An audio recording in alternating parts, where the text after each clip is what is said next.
नमस्कार दोस्तों, आपका स्वागत है अपनी हिंदी क्लास में। आज मैं सीबीएसई बोर्ड कक्षा 10 के हिंदी पाठ्यक्रम में आने वाले पाठ नौबत खाने में इबादत के बारे में बताऊंगा, जिसके लेखक यतेंद्र मिश्र जी हैं। नौबत खाने में इबादत एक व्यक्ति चित्र है। यह प्रसिद्ध शहनाई वादक उस्ताद बिस्मिल्लाह खां पर आधारित है। इसमें लेखक यतेंद्र मिश्र ने बिस्मिल्लाह खां के परिचय के साथ ही उनकी रुचियों, उनके अंतर्मन की बुनावट, संगीत की साधना तथा लगन को संवेदनशील भाषा में व्यक्त किया है। सन 1916 से 1922 के लगभग काशी के पंचगंगा घाट पर स्थित बालाजी मंदिर की ड्योढ़ी के नौबत खाने से मंगल ध्वनि निकल रही है। 6 साल अमीरुद्दीन, 9 साल के अपने बड़े भाई शमसुद्दीन के साथ अपने मामा सादिक हुसैन एवं अली बख्श के पास रहने आ जाते हैं। दोनों मामा प्रसिद्ध शहनाई वादक हैं। ये बात बात पर भीम पलासी और मुल्तानी कहते रहते हैं। अमरुद्दीन इन सब का मतलब भी नहीं समझ पाता। मामा दिन की शुरुआत बालाजी मंदिर की ड्योढ़ी पर शहनाई बजाकर करते हैं। यह उनका खानदानी पेशा है। प्रसिद्ध शहनाई वादक बिस्मिल्लाह खां ही बचपन के अमीरुद्दीन हैं। इनका जन्म बिहार के डुमराव गांव के एक संगीत प्रेमी परिवार में हुआ है। 6 वर्ष की उम्र में ही वह डुमराव छोड़कर अपने नाना के घर काशी आ गए हैं। डुमराव और शहनाई एक दूसरे से संबंधित हैं। डुमराव में सोन नदी के किनारे पाई जाने वाली नरकट नामक घास से शहनाई की रीड बनाई जाती है। रीड अंदर से पोली होती है, उसी से शहनाई बजती है। इनकी माँ का नाम मिट्ठन तथा पिता का नाम उस्ताद पैगंबर बख्श था।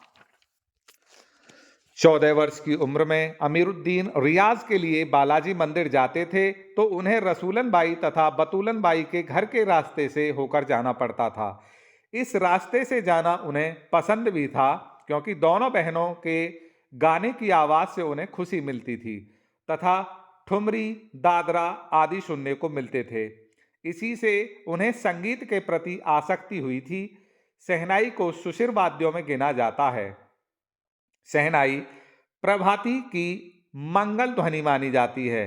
बिस्मिल्लाह खां 80 वर्ष के होने पर भी परमात्मा से सदैव सुर में सच्चाई की तासीर मांगते रहते हैं।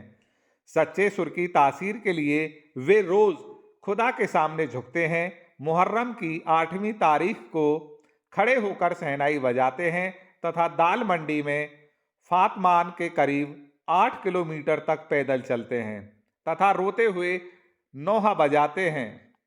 इस दिन वे कोई राग रागनियां नहीं अदा करते। ऐसे अवसर पर बिस्मिल्लाह खां जैसे बड़े कलाकार के सहज मानवीय रूप के दर्शन होते हैं।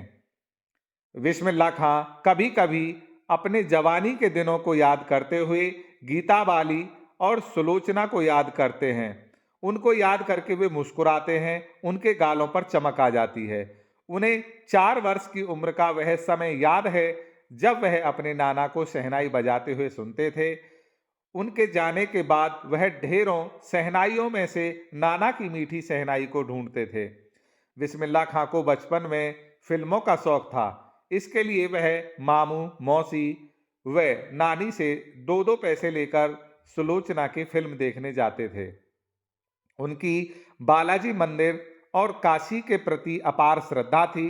बिस्मिल्लाह खां और उनकी शहनाई एक दूसरे के लिए हैं।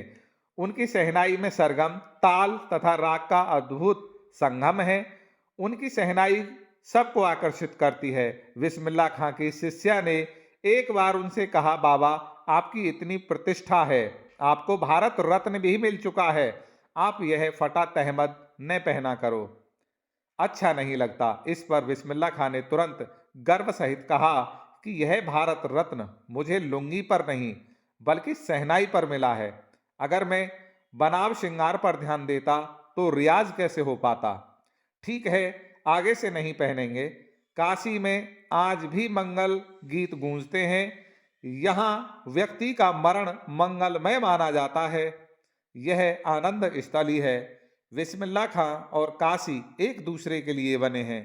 यहाँ की गंगा जमुनी संस्कृति प्रेरणादायक है। अनेक पुरस्कारों से सम्मानित बिस्मिल्लाह खां सदैव लोगों के हृदय में विराजमान रहेंगे। तो दोस्तों, वीडियो के देखने के लिए आपका धन्यवाद।